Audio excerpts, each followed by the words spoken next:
Hey guys, so today I am doing my March, February, and May wrap up. I haven't done a wrap up in a few months because I just haven't been reading that much, but I've read enough to compile them all and put them in this video. So first we'll start off with March, and I read 2 books in March. The first book that I read is The Heir by Kiera Cass, and I gave this 3 out of 5 stars. It was okay. I had a really hard time getting into it. I can't really say what this one is about without spoiling the rest of the series, but this is just in the future from the other ones, and it's still about a selection, and it's just a really fun series if you want something that's not too deep. And then the other book I read is My Life Next Door by Huntley Fitzpatrick, and I gave this 5 out of 5 stars. I really liked it. I love contemporary so much, and I just thought this one was so cute. And first off, let's talk about this cover. I love it so much. I just think it's so beautiful.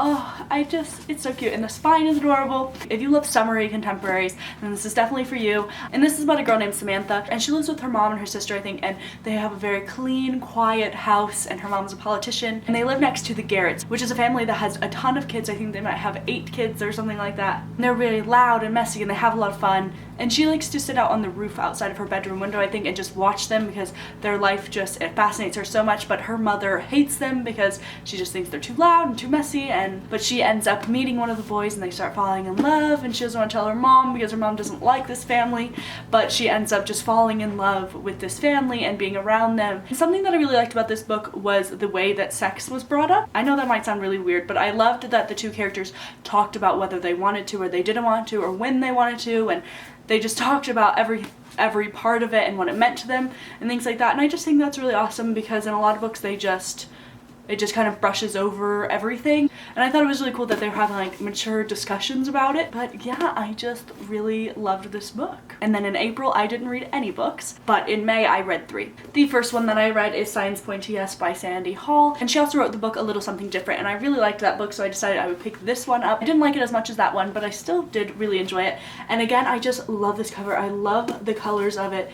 I just think it's so pretty. I gave this book 3 out of 5 stars. This is about this girl named Jane, and she's a big fangirl, which is an aspect that I liked of this because it's very relatable. And she ends up getting this babysitting job. She's babysitting for a family whose oldest son she used to be friends with, but his best friend is like her arch nemesis. So when she finds out that that's who she's babysitting for, she's kind of upset because she doesn't want to be around them. But Tio, who is the oldest son, and her start to form a relationship, and they become friends, and then obviously they start to form some more feelings, and it's really cute. It's really good for if you're just trying to read something in one sitting and just fly through it. The next book that I read is Since You've Been Gone by Morgan Matson. I gave this a 4 out of 5 stars, but it's more of a 4.5 out of 5 stars. I really liked it. It's a little bit different than most of the contemporaries I read because it is set around 2 friends instead of a relationship. There's definitely romance in here, but the main focus is the friendship, and the main girl's name is Emily, and she's kind of shy and she doesn't really put herself out there that much. And then there's her best friend Sloane, who's really popular and she's really spontaneous and just does all these things.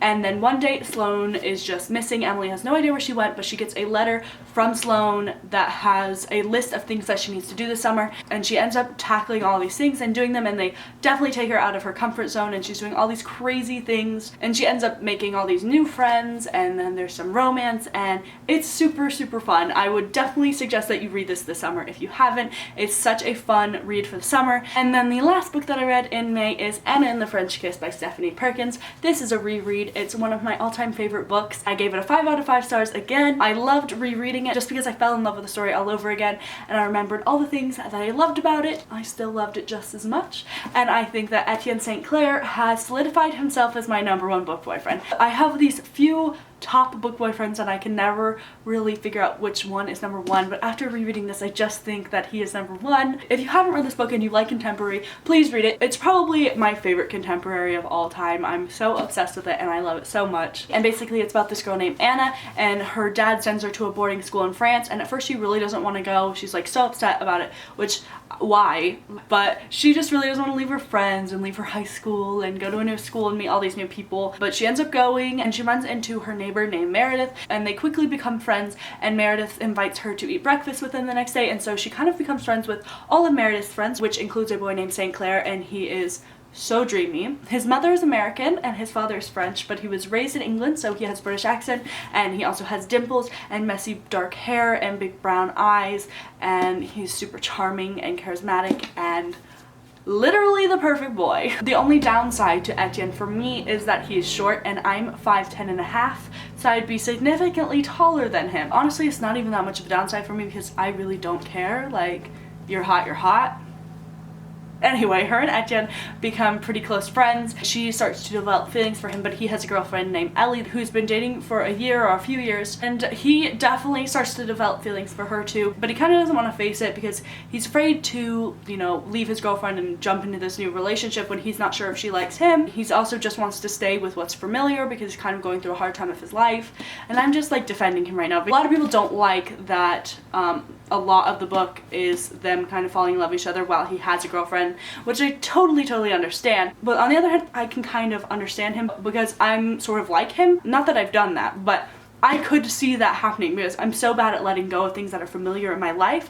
Like, I just find that so scary and so hard. So I wouldn't want to do it until I was like positively sure that I wanted something else, if you know what I mean. It's just super cute because I love them together, and I love the setting of the book, and I love her friendships with the other people. If you haven't read it, I would highly suggest it. So yeah, those are all of the books that I read. So leave me a comment down below and let me know if you've read any of these books and what you thought of them, or let me know what books you read in the past few months. And yeah, I hope you liked this video, and I will see you in my next video. Bye!